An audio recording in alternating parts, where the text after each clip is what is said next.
Eddie from Harlembling. So I was browsing the internet today and I stumbled upon this article. It says that 33% of young adults between 16 and 23 in America do not know where eggs come from. 36% do not know that bacon comes from pigs. 40% do not know where milk comes from. They cannot tell you that milk comes from a cow. It is crazy. It is the dissociation between the food we eat and the source. People do not know. They think that there's a chicken nugget tree somewhere and there's a hot dog bush growing. People do not understand where our food comes from. But that's a totally different conversation. It got me thinking, however, how many of you guys do not know where jewelry comes from? How is jewelry made? Does someone 3D print jewelry?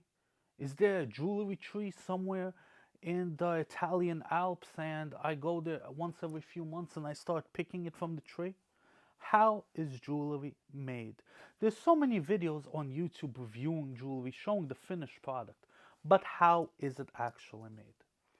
Well, for this, we're going to use this Santa Muerte piece as an example. This is a Moissanite Santa Muerte piece, and honestly, this is not the most detailed piece or the most iced out one. It has a few baguettes in the crown. It's a solid back. It's a nice size.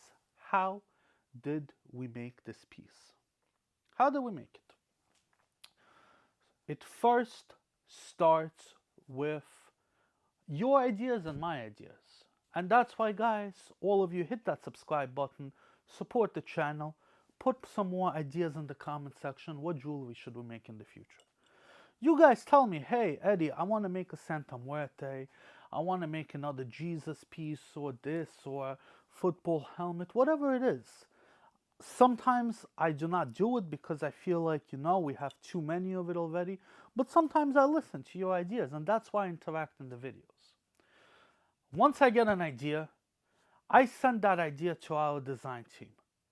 And in a few days, we draw up a CAD. It's called a CAD. It's done on a computer program.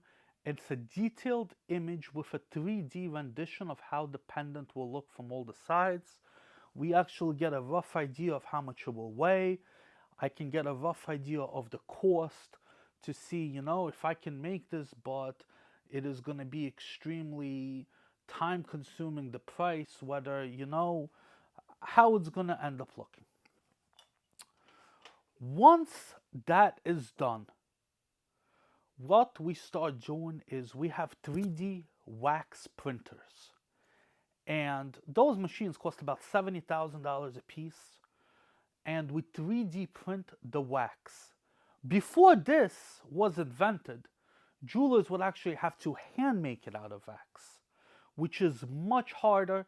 There's way more mistakes. There's way more room for error.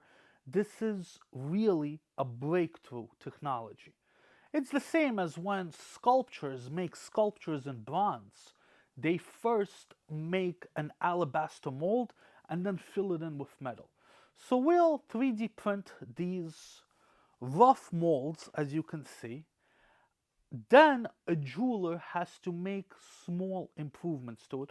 Because listen, you 3D printed, but you cannot get all of the beautiful details. You cannot get the scale to have that texture. You cannot get the skulls on the bottom.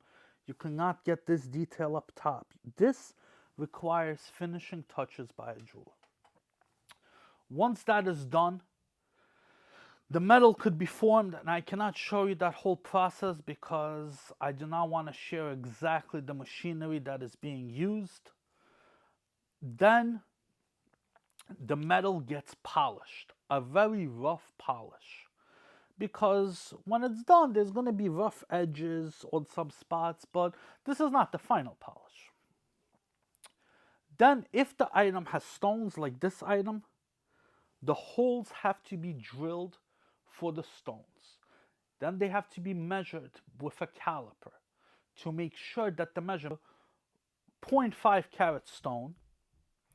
That means it's a 5 millimeter opening. That means we have to make it about a 5.1, so then we can close the prongs. If we're doing channel sets or other settings, then it's a little different process. Then the stones are set. The stones are set by hand. This is not a very iced out piece, so it has about 40 stones. All of these stones have to be set by hand. There's no machine that could set stones. That is a hand process. That is a very tedious process, but it's a very important process, especially if you're trying to make iced out items like this. Afterwards, the items get another polish. The jeweler looks it over, make sure that there's no rough edges. And what they do is they take a sanding wheel, and it's like sanding down wood or anything else. And we keep sanding it with finer and finer sandpaper until it has a mirror-like finish. You see, this looks like a mirror. That means the job is done. Afterwards, the pendants are taken into a bath. You want to clean off the dust.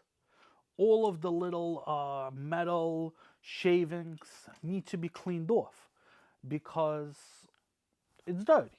Before we ship it to you guys, it has to look presentable. Once that's done, gets another quality control, we get it to you guys.